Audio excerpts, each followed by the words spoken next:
So, good morning. Thank you for joining us for the final New Hampshire Gives Coffee Hour.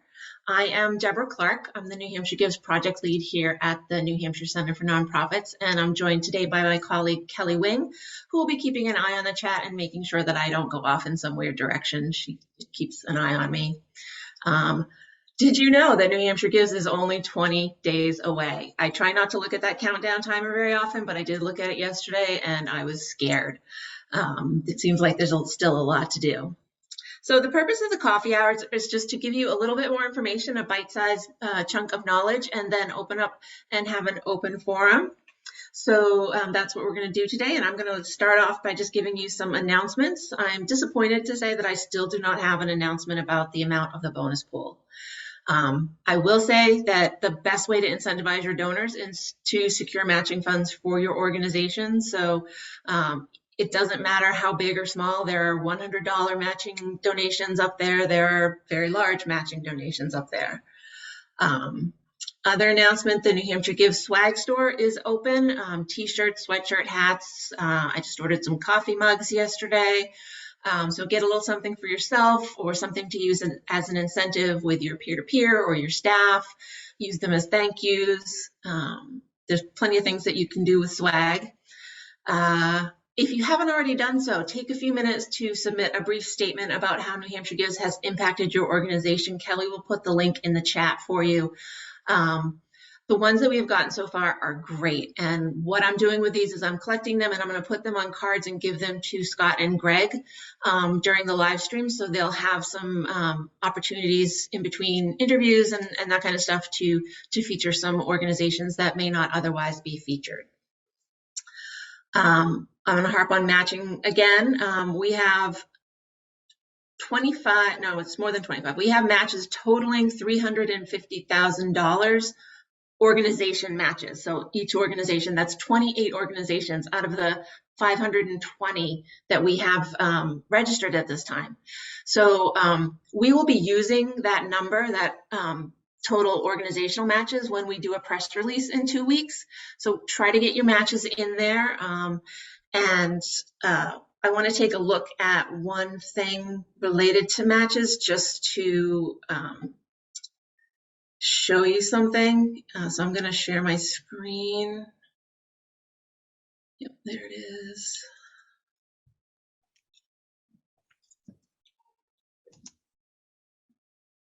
So this is the matching page, and as you can see, there's some matches on there. So I'm going to put it over here. Can you still see it? Okay. So one of the things that when you do set up the match, there are two fields. There's one for the sponsor name and there's one for the name of the match. Yeah, but we're seeing the wrong screen. I apologize. Is it back? Yes. Okay. There's a place for a sponsor name and a place for the match name. And a lot of people are putting the same thing in both of those. So I just wanted to show you how that shows up, that we've got the Steve and Karen Barn Dollar, Steve and Karen Barn Dollar. So you don't have to use that sponsor name place for the sponsor. You can use both of those in a creative way. I don't know if I have any examples of a really creative way to use it. I think this is NeighborWorks putting housing for New Hampshire and all of the sponsor name spots, because they have graphics for all the sponsors and they have them in the description, so they didn't feel like they needed to list them again. So that was a creative way to just give it another name, and then they put what kind of match it is in the match place.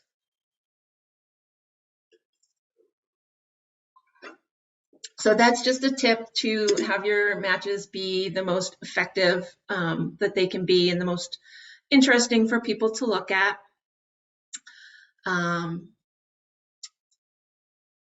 And that is all of my announcements. Our special guest today is Catherine Crooker from Crooker Consulting. She is going to be talking about stewardship, which is an incredibly important but too often overlooked part of New Hampshire Gives. I will welcome Catherine and ask you to join us in your wisdom. My wisdom. Yeah. So, welcome everyone. It's so nice to see some of your faces. I know there are many people out there on the Zoom call. Unfortunately, I won't be able to see you all, but aren't we lucky to have this technology so we can keep connecting, keep moving forward, keep doing the important work that you're doing out there in the whole community. My name is Catherine or Kathy Crooker, either is fine. I have a consulting practice called Crooker Consulting, and I live up in Sandwich, New Hampshire. I'll tell you a little bit more about myself. I was a development professional for about 35 years out in Portland, Oregon. That's where I did lived my whole adult life. Spent my summers up here in Sandwich. Typical story, have ended up back here, living permanently now, and work with clients on both coasts, both here in New Hampshire and out in Oregon. And why does it always do this? You know, you think you've got it. There we are. So I've worked in large organizations, small organizations, and helped my clients really apply some of the best practices from kind of some of the bigger shops to organizations that have much smaller budgets, much smaller staffs, and help them move forward to that next level in their fundraising journey. And one of the things that has always been very important to me, both as a staff person and in my consulting practice, is to help folks really think about stewardship and the importance of stewardship. And my husband, I was telling him yesterday that I was doing this presentation, and he said, "Oh, that's appropriate. That's sort of your pet peeve, isn't it?" Yes, it is. That organizations often overlook the importance of stewardship in this journey. Stewardship, what does that mean? It's more than just thanking our donors. It's helping our donors understand how important they are to us. And it's absolutely critical for our long-term success. And I think one of the things that we could learn in the nonprofit sector from the corporate world is to follow their lead in really paying attention to this stewardship, customer retention aspect of our work. So in corporate environments, they have very high retention rates compared to the nonprofit sector. For example, in banking, it tends to be a 75% customer retention rate. Excuse me. Professional services, 84%. Retail, which one would think would have a lot of churn and a lot of turnover because, you know, we all pick different places to shop, right? Even in retail, it's 63%. And they really focus on this customer retention piece, because in the corporate world, there's this deep understanding that it's much more expensive to go out and get a new customer than it is to retain the one that they have. And so they spend a lot more money than we do, and time and effort and focus on retaining those customers so that they don't have to go out and keep replacing them all the time. And that's not what we do very well generally in the nonprofit world, unfortunately. In 2019, our retention rate in the nonprofit sector was 45.4%. We're really not very good at this, sadly. And it's always surprised me that we're not good at it, because as people who work in the nonprofit sector, we tend to be people who hold a certain set of values. We really care about people. We care about our community. We care about our donors. But we seem to have all this budget pressure to always be chasing after the new thing rather than spending the time, the budget, and the effort on retaining the donors that we already have. So we're going to talk a little bit about that today. And, there are lots of different reasons for it. So I picked a 2019 number pre-pandemic to share with you, because this is representative of what has been the trend for quite a long time in the nonprofit sector. The last 2 years, it's changing. And fortunately, we're doing a little bit better. A lot of organizations got saw their number of donors in 2020 just explode, especially in the social service arena. And I am happy to report that they're starting to do better at retaining some of those new donors. But as you're moving forward with New Hampshire Gives, whether you're an established organization, I saw Audubon on the call and some others, or you're a very small nonprofit run only by volunteers, I urge you, as part of your plan for New Hampshire Gives, to think in advance now about what your stewardship plan is going to be once those days are over. Your job with New Hampshire Gives is not over until all those donors have been properly thanked and stewarded. And that can roll out over a number of months even, and we're going to talk about that. So when I'm doing trainings with nonprofits and boards and others, I love this cycle of fundraising chart. Many of you have probably seen something like this, and I claim no credit. This is Andrew Kilstead and Andy Robinson. Andy lives over in Vermont. Many of you have probably seen him speak. Great trainer, wonderful book called Train Your Board to Raise Money. And it talks about, if you think about the fundraising cycle and the things that we all do as part of our fundraising during the course of an entire year, this is the cycle. We identify prospects, we figure out how to educate and cultivate them, involve them further. Then we ask them for money or invite them in. Then we have to thank and recognize them and involve them more deeply. How much time should we be spending in each of these areas? When I show this to boards or to people who are new to fundraising, they sort of breathe a big sigh of relief, because only 10% of what we're doing throughout the course of any one particular year is really asking people for money. And so people are afraid of fundraising because they don't want to ask for money, right? Well, an awful lot of what they can do to help you get to your fundraising goals has nothing to do with actually asking for money. Today, we're going to talk about that 25% of our time, 1/4 of our year, that should really be spent on this focus on thanking people, stewarding people. Excuse me. So this chart shows you lots of different ideas in all these different parts of the cycle, but today we're going to focus on the thank and recognize. So I'm not going to spend a lot of time on this right now. You're going to get this whole slide presentation emailed to you after we're done today. So you'll have this at hand. You're welcome to go back and refer to it. And I encourage you to look at Andrea and Andy's book. It's great. But what is effective stewardship? What does it really mean? The first thing is to thank people promptly. And I put that in big red letters, and I put a bunch of exclamation points behind it, because this is the #1 thing that I see with nonprofits where I've either been a donor or I've been a consultant or I've been a volunteer, is that people take too long to get that thanks out. I've been to events, fundraising events, where finally 8 months later, I've got a thank you note or my receipt. I forgot that I'd even been to the event.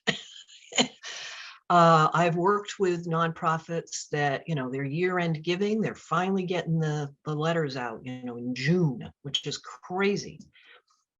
When I was working within an organization, what we always do and what I work with my clients to create is to get those thanks out within 24 to 48 hours of receiving the gift. Now, New Hampshire Gives is going to make that very easy for you in this particular case, because they're going to be online gifts, and those online gifts, you can customize the thanks that are going to go back immediately once the person makes the gift. So that's going to make it a lot easier. Be sure to customize that. It's very important that that be branded properly. I'm not the technical expertise in how to do that, but we do have people here today who can help you really think through how best to use that thank you component of the online platform that we have, including videos, which is amazing. That's a wonderful resource to have. But it shouldn't stop there. That should be your first thank you.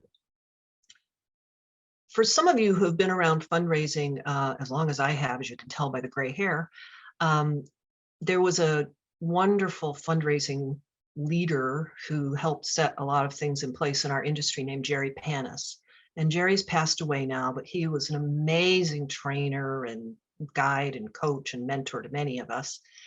And Jerry used to say, figure out how to thank your donors 7 times. Now that sounds like a lot, but if we get creative about it, there are ways to do that.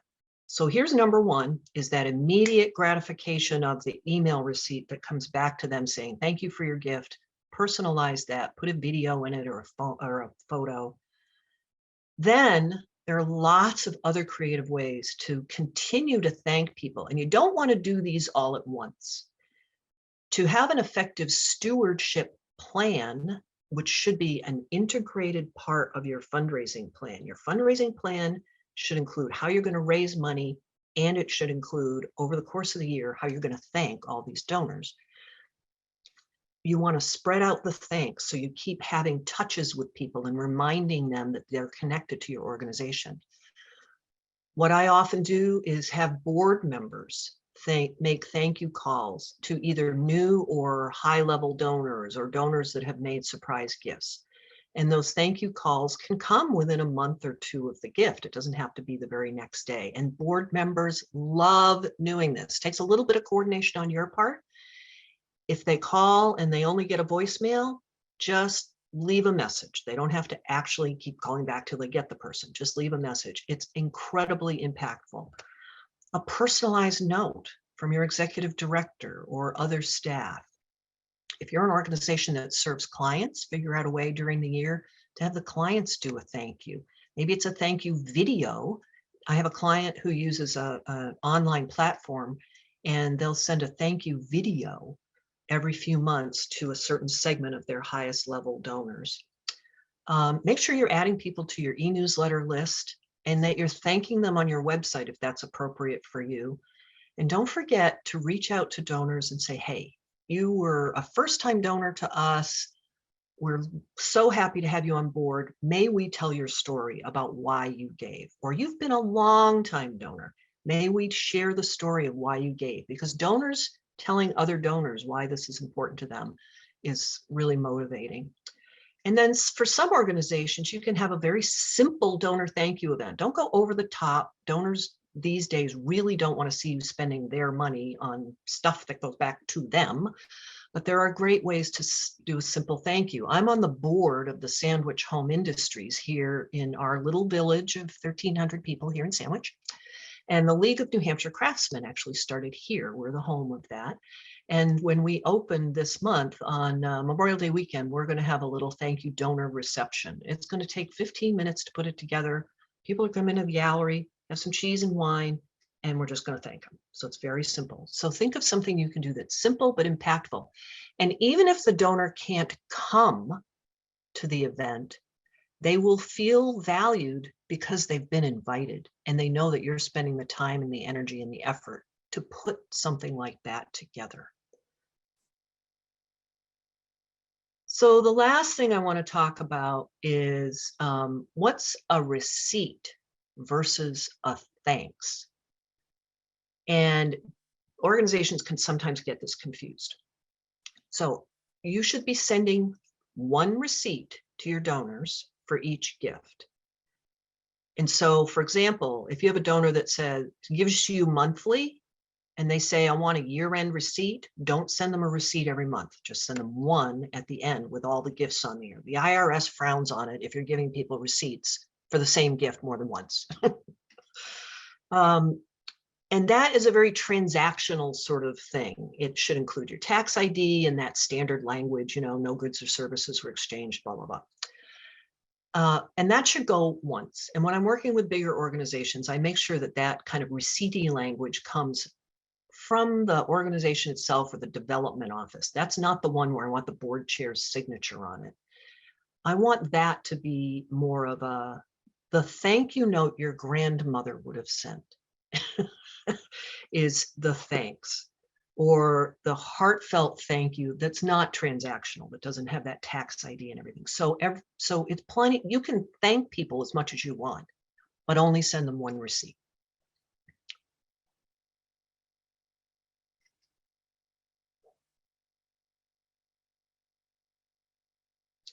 I love this quote for all of us in the nonprofit sector. This is a lot of why we do what we do. I'm really grateful for all of you for doing what you do, because you drive so much hope and help and change in our state.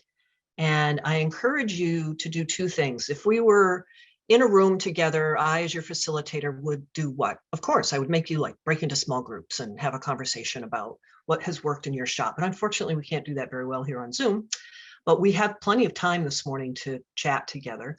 So I encourage you to just take a moment to yourself and write down one new idea of a way that you can thank your donors anytime during the next 12 months, either right after New Hampshire Gives or later. And think about a way that you have been thanked from another organization that's been impactful to you. So I just encourage you to take a moment, jot something down, and then as we move forward our time this morning, if you feel compelled to share something, we'd love to hear that. You can send it in via chat or jump in. If you have any questions for me or the rest of the staff, we're here with you for the rest of the morning to talk about stewardship. Thank you. Thank you, Catherine. Question and answer is open. If you want to raise your hand, if you want to put it in the chat, whatever you want. We'll start out with questions for Catherine about stewardship. I loved all of what you said, Catherine. I think that I will tell you guys that one of the only negative things we hear about New Hampshire Gives is that some people who donate to organizations never hear from them again. They get their automated receipt. Yeah. Yeah. So that is, it's not good. We want you to make sure that you're following through, that New Hampshire Gives doesn't end when New Hampshire Gives ends. It's a year-long thing where you have opportunities to reach out and say, hey, the money that you donated during New Hampshire Gives helped us to do this. So, you know, that can be a thank you, just updating them on what their funds have allowed you to do. Yep. These people are your investors. They have invested in your organization through this gift. And so it's really important that and essential that we let them know how their investment is doing. Any questions? I saw one in the chat. Does GibGab produce a receipt that includes our tax ID number? All right, so I can take that. Yes, when a donor donates, there's an automatic receipt generated. You can go into your GivGab backend office, and there's a place where you can customize that. You can add language, you can add a photo or a video, a link. It has to be like a YouTube or a Vimeo link, but you can add that there. And it is a formal receipt that says no goods and services were exchanged. So that will serve as your receipt. But definitely go in there and customize it. Give them a personalized thank you. There'll be other language in there related to the whole day, but you want to make sure that the first thing that they see is your personalized thank you. And then the other thing, Catherine mentioned using video to thank donors. For those of you who weren't here last week, we do have a special offer from CauseVid that you can access. I think Kelly can put the link in the chat. It is just a beautiful service that you can get for free, and you'll have it for free for 90 days after New Hampshire Gives. You can sign up anytime and it'll still go through 90 days after New Hampshire Gives. And you just go on, and it's a really intuitive interface where you hit record and say, hey, Kelly, thank you so much for the donation. We're really going to, be able to use that to do blah, blah, blah. And then you send it to Kelly, and it goes directly to her. There's a little image in the email that shows your face, and then they click on it and they go to the page where they can watch the video. We haven't had very many people sign up for this, so I'm encouraging people to do it. It's free. You do not have to enter a credit card. If you are asked for a credit card, you're at the wrong place. There's no obligation. I made sure I don't like to let other people take advantage of my New Hampshire Gives people.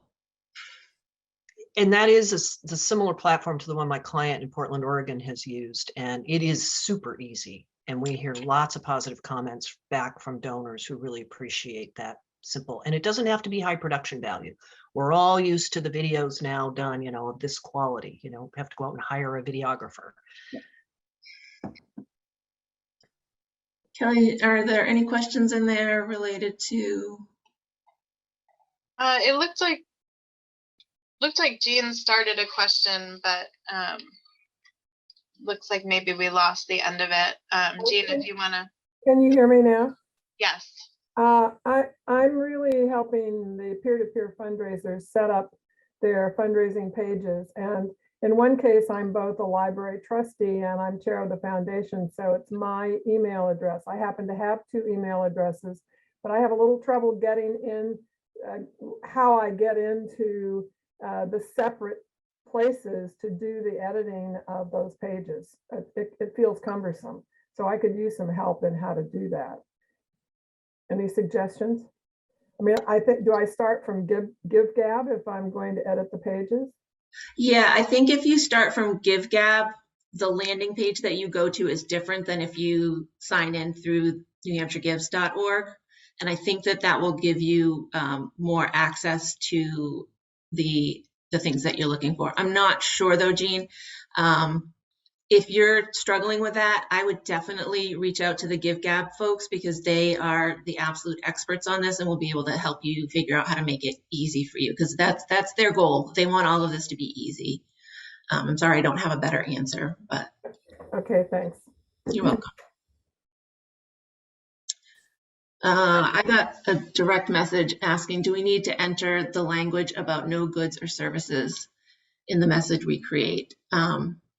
GiveGab has some language in there. I will be able to share that with you. They're doing some test donations this week, so I should get a donation receipt that I will be able to save and share with people so that you'll see what a donation receipt will look like.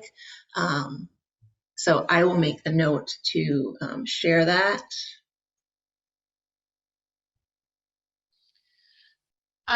Maria is asking, can more than one person in an organization use the free COSVID trial? And I believe the answer to that is yes. Is that right, Deborah?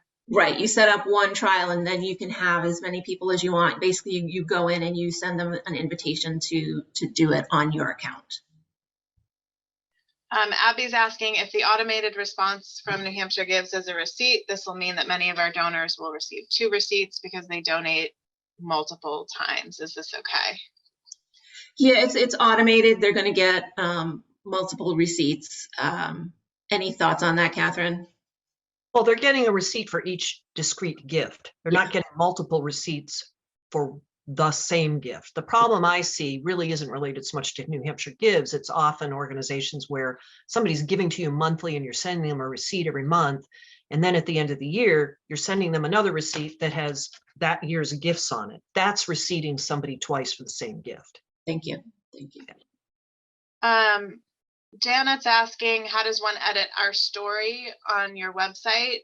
What I believe you're referring to, Janet, is your organizational profile on the New Hampshire Gives site. I can pull up an article and I'll pop the link into the chat on how to do that. And just sort of broadly, because I think maybe we have some new folks on here, I'm going to put the link to the nonprofit toolkit, the New Hampshire Gives nonprofit toolkit, into the chat. This is a really comprehensive resource for you if you're new to New Hampshire Gives. There are downloadable graphics, all the logos are here, there are sample social media posts, email templates, sample thank you language, stewardship tips. So this is definitely a really good place to start if you're looking for really any information at all.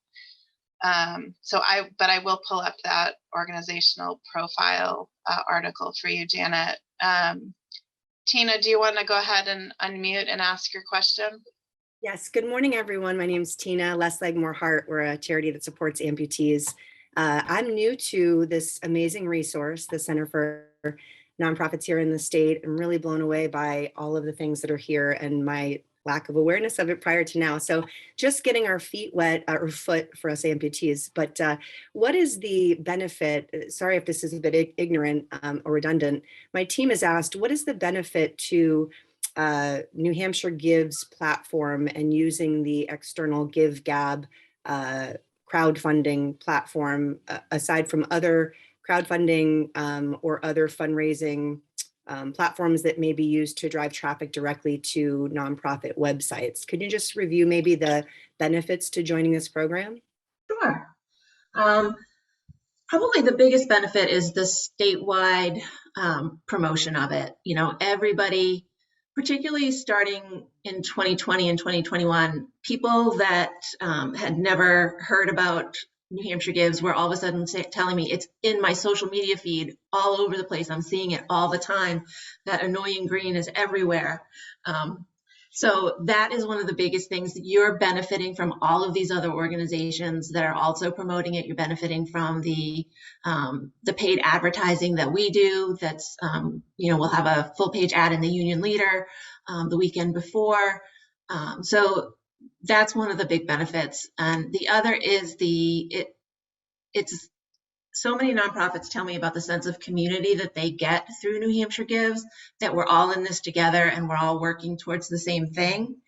There have been some interesting friendships and competitions that have come up between nonprofits over the years. And then there's the prizes and the matching dollars. All of those things add to the fun and the excitement of the day. So for that 24-hour period, we totally recommend that you use GiveGab for the rest of your fundraising year. Use whatever you normally use. Some people use GiveGab year round. They do have packages that you can purchase to work with them. But I think is there anybody else that would like to speak to why they do New Hampshire Gives year after year? Heidi, what are you doing? Heidi Chase.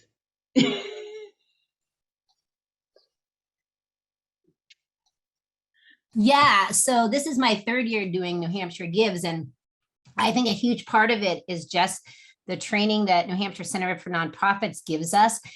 And I've been pretty successful with it, but I have to say I keep coming on these chats because you just learn something every single time, and it's tricks that you learn every single time. And these are things that you can do all year round. So just getting information from the guest speaker today, you take the notes on it. And so I think not only is it valuable because it forces you, you know, we have to do this by June 7th and 8th. And we have gotten so many more donors because of the peer-to-peer fundraising. We had never done anything like that before. So if you can figure out this peer-to-peer fundraising, that's a huge help. But then it's just also a great way to be educated on what other nonprofits are doing by going to all these different training sessions. I always catch a little something on every single one and have a new idea every single time. So I think it's just organizing us. It's the peer-to-peer stuff and the education piece. Thanks, Heidi. I knew I could count on you. Anytime. Thank you. It looks like Serene, I'm sorry if I'm mispronouncing your name. You have your hand raised? Yeah, that's exactly right. I was going to volunteer also for why, we participate. I'm over at Home Healthcare, Hospice, and Community Services. You know, our organization's been around for 115 years, and for about 10 years, development was dormant, and we just took whatever we got, and it was, fine. And we had a history of donors.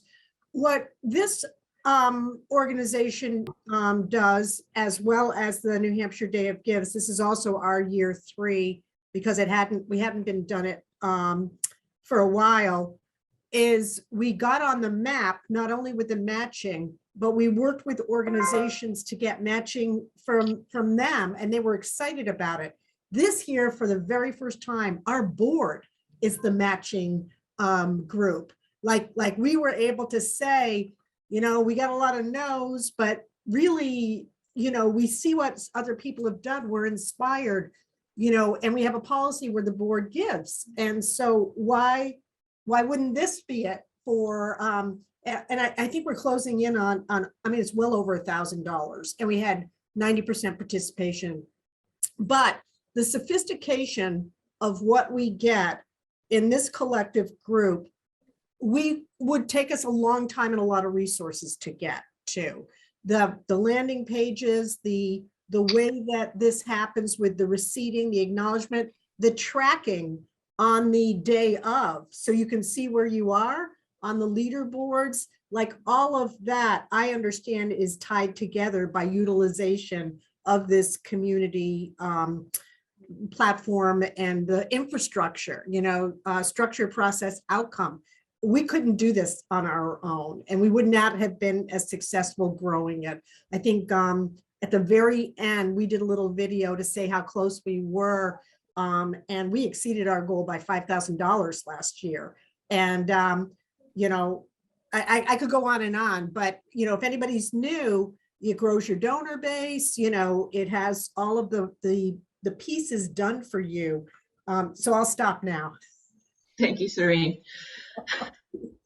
That's quite a testimonial. We appreciate it. That's really awesome to hear. Yeah. William, do you want to go ahead and unmute and ask your question? Yeah, sure. So I'm William Chambers. I'm the development manager at White Birch and Henniker. This is my first NH Gives, so I apologize if I bring up an elementary question, but I want to make sure that I cover all my bases when it comes to this fundraiser. So pretty widespread question, but or universal. But is there any like roadblocks or issues that have come up in past years during the event that we should look out for?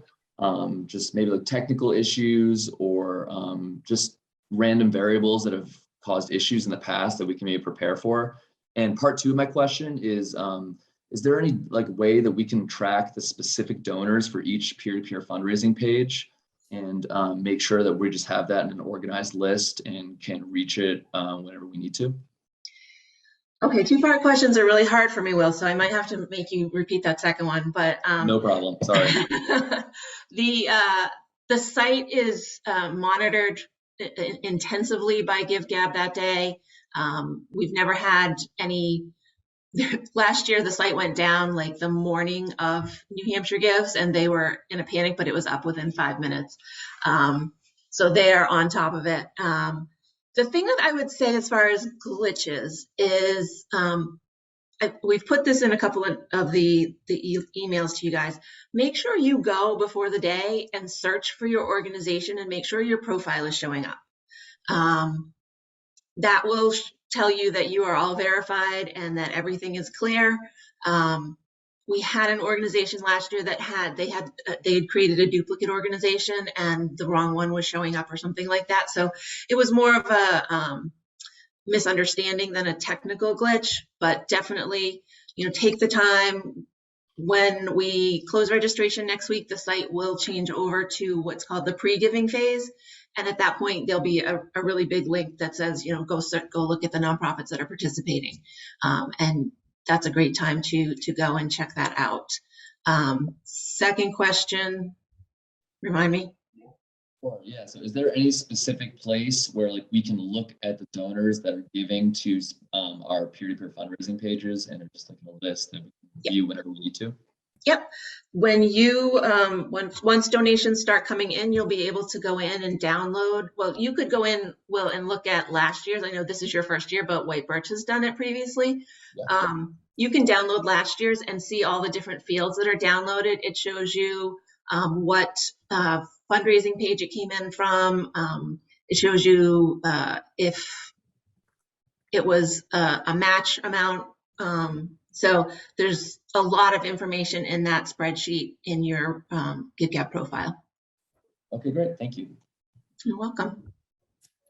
All right, I'm just going to try to quickly get through a couple of questions, and then Barbara, we'll head over to you. So just clarifying, we launch at 5 p.m. on June 7th and go through 5 p.m. on June 8th. There is no deadline for completing a final draft of your profile. If your profile is incomplete, it will show up, or if you have not customized your profile, it will show up that way on New Hampshire Gives. So you want to make sure that you do that before you have donors visiting that page. Deborah, anything to elaborate on there? No, I think you covered that. Okay. I put into the chat just kind of a very basic explanation of what a peer-to-peer fundraiser is, as well as a link for information on a peer-to-peer fundraiser. We can see if we have some time at the end to elaborate on that. A question from Jill. Deborah, do you have any idea on when we find out how much of a match from the Charitable Foundation, and will it be emailed out? God, I wish I knew. Things got just a little behind schedule. You guys know what it's like waiting for donors to get back to you. So that's kind of what's happening right now, is we're waiting for some donors to get back to the New Hampshire Charitable Foundation with their decisions. It will be, as soon as I know it, I promise we will get it out to you guys. I don't like not knowing it right now, but I don't have any control over that either. So stay tuned. Another earlier question, Deborah, what information do we receive when someone donates? Does the contact information include the street address? I think that depends on, one, how they pay and what information they fill in. So I think it does ask for address. If they pay by mobile pay, which is like Google Pay or Apple Pay or those things, it is going to probably just pull over whatever's in their Google Pay account or whatever's in their Apple Pay account, which may or may not include an address. So that is one time where I know that it won't be there. But you will always get an email address for sure.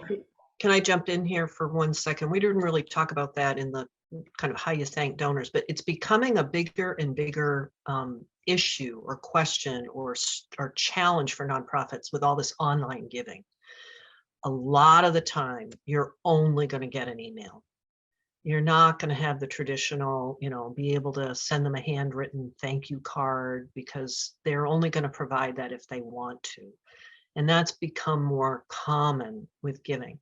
So you have to start getting creative about how you're sending your email thanks out to them, and using, you want to send them en masse, but then constant contact. A lot of those things end up in spam folders. So, you got to really kind of think it through and be creative. The online platforms where you can send the videos are great, but don't underestimate the power of a very simple, basic email directly from like your board chair or somebody like that. Anybody on your board can take some time and send 5 emails, right? You give them a template, you give them the email addresses, and you ask everybody to send 5.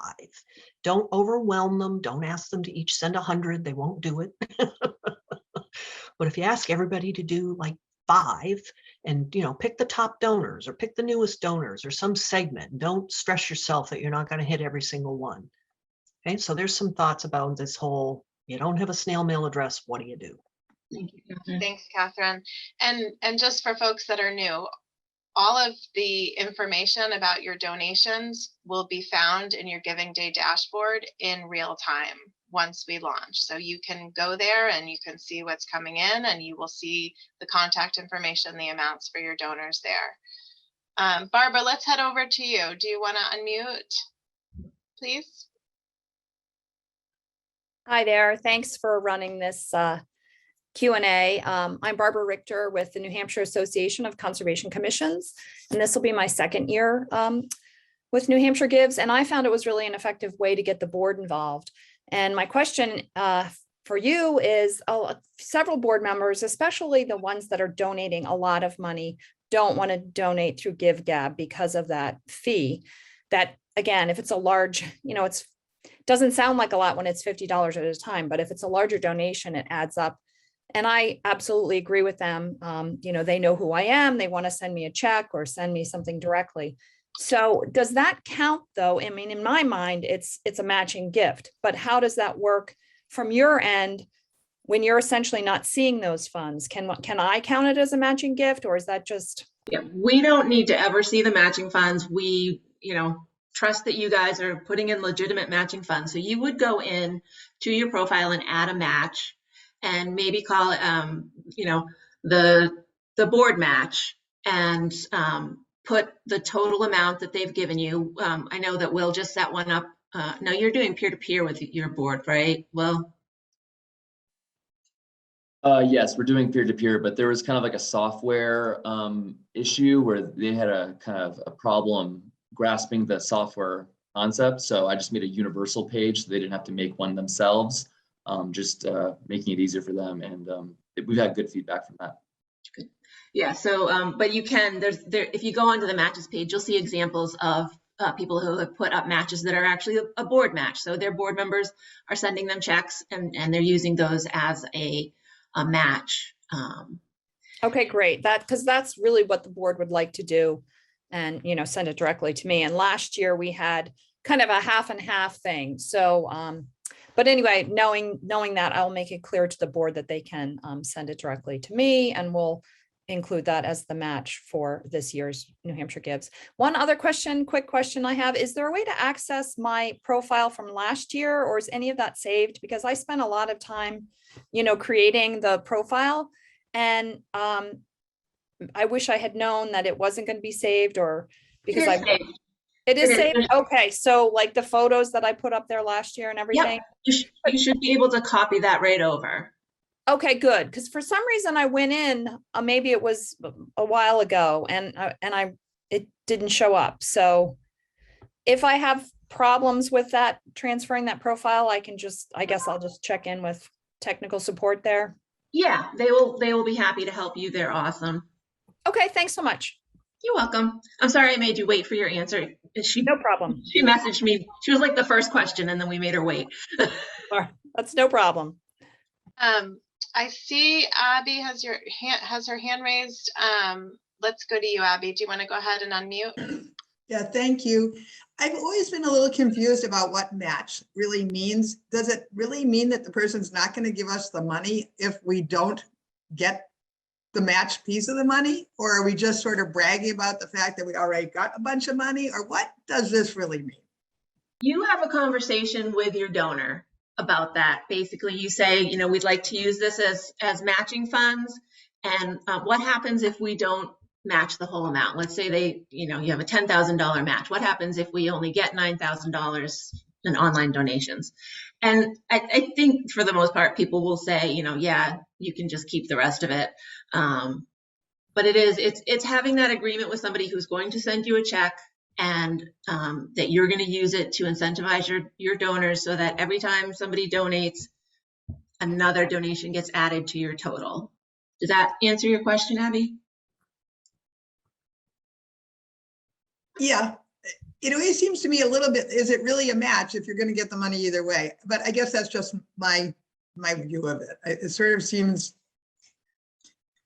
I guess it incentivizes donors, so it's good, but it seems slightly gamey. Abby, it really does. It's amazed me in my, more than 40 years working in fundraising. I thought matches would fade away ages ago because this has been going on for so long. And oh my gosh, they still work. They really still work. And am I understanding that the match doesn't go through GiveGab? The match, you enter it it comes in as an offline donation. So you enter it as a match in GiveGab. The money doesn't go through GiveGab. You collect the money. And then when somebody donates, while your match is set up, there's an auto matching feature so that each donation creates another donation from your match until it's depleted.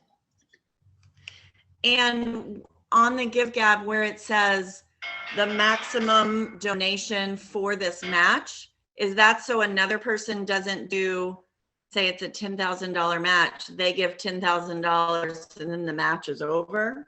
Right. It's so that you can kind of limit that. You may want to incentivize many donors and have a lower limit than you would, than just letting it go and having maybe, 5 or 10 people be able to match. And can you make a recommendation? Waystation New Hampshire got a $5,000 matching gift. Is $1,000 a good, what's a good recommendation for maximum to match? Have you guys participated before? Yes, but never with the match. Okay, but I would go back and look at your previous donations and see what your average donation amount is per donor. Probably and if you- $50 or $100. Yeah, so if you were getting an average of, you might want to make your match amount 100 to try to incentivize donors to maybe go up to 100. Thank you. You're welcome. So just a couple quick things. Matching dollars do not count towards the bonus pool calculations. I don't know that we have a best guess right now about what the percentage will be. As of right now, we have 526 organizations registered.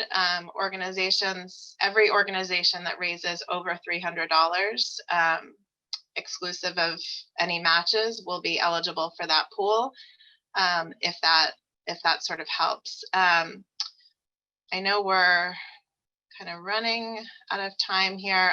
Catherine, there was a question here about cultivating donor relationships. Who should be thanking a high-level donor who is a friend of a board member, the board member and the ED, a different board member? Do you have quick thoughts? The answer is yes. Everyone. All three. Everyone.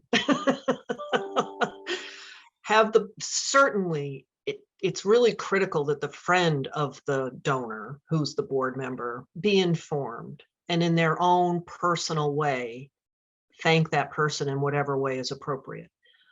I would also have a different board member thank that person at some point so that the person understands that this is about more than just their relationship with that one board member, and have the ED thank them. And we talked about, thinking about that relationship with the board member. With the peer-to-peer fundraising, it's really effective, but those are peer-to-peer fundraising tends to have a pretty high attrition rate, a really low retention rate, because people are giving because of that person. It's like, oh, it's my cousin, it's my, it's the buying the gift wrap for the school sale, right? The best retention strategy for those peer-to-peer fundraisers is stewardship. Make sure you start to shift that relationship so they feel connected to you, not just to the person who was the head of the peer-to-peer fundraising. And that'll help you retain those donors more. Fantastic. Thank you, Catherine. Tara asks, what link can I share now for advertisements on the radio? You can get a direct link to your organizational profile by going to your profile on the site right now. I imagine that's going to be a little bit clunky for a radio ad, so I would probably just suggest mentioning nhgives.org, and once we switch over to the giving phase, it will be very clear how to search for an organization on the site, but I would say that's your call about how you want to approach that. Susanna, do you want to go ahead and unmute, please? Thank you. So my question has to do with, we're thinking about focusing our New Hampshire Gives on our capital campaign, which we're finishing up. So rather than asking for unrestricted support, we're asking for support for a specific project. And I'm just wondering if other organizations have had experience with this, and if anybody wants to share how it went.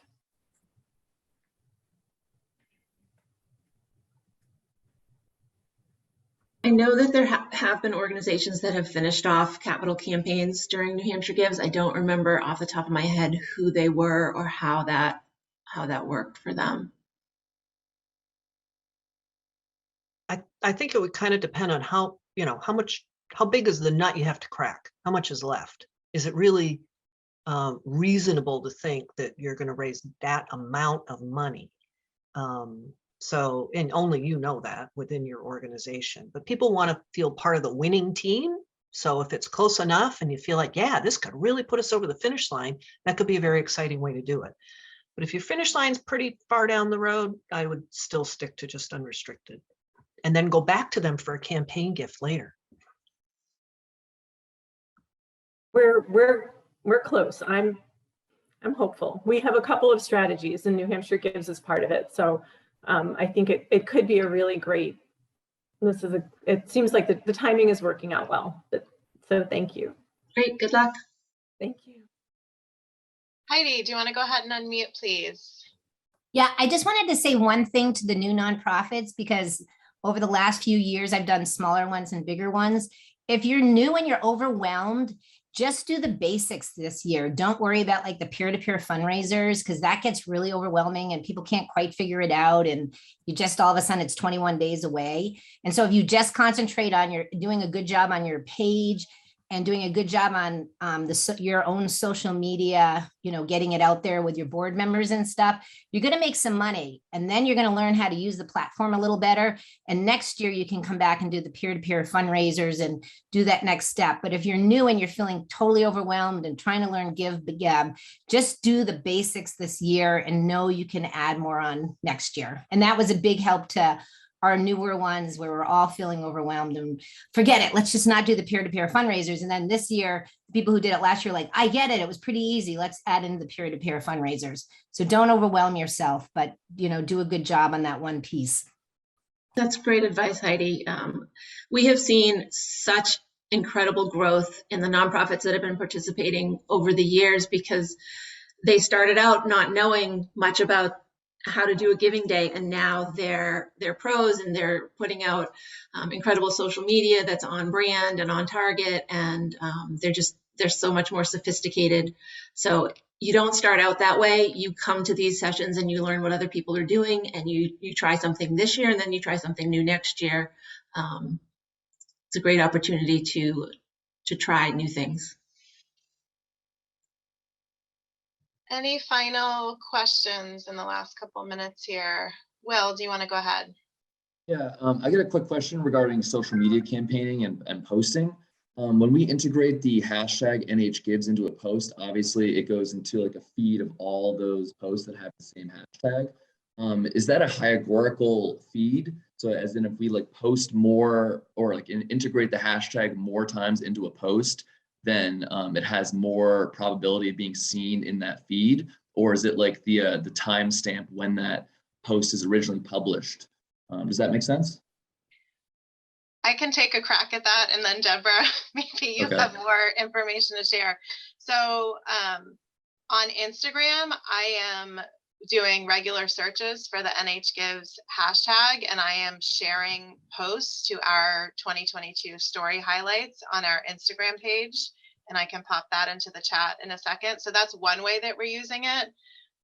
When actually probably a few days before we actually launch, the NHGives homepage will integrate a tag board at the kind of the bottom of the page, which will pull in, I believe, Twitter posts and Instagram posts with the NHGives hashtag. So those are two ways that I know they're being utilized. In terms of analytics, Deborah, do you have any thoughts there?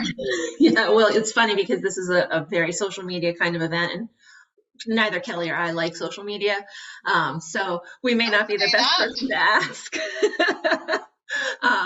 That would be a great question for somebody who is a social media expert in understanding how the different social media feeds, what the algorithms are. I don't know what the algorithms are for a hashtag, and how that works.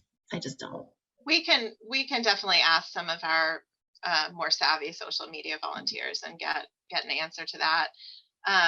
I would just take that feed is also connected to Facebook, right? Because that's what we've been utilizing the most and have the most social media presence is Facebook.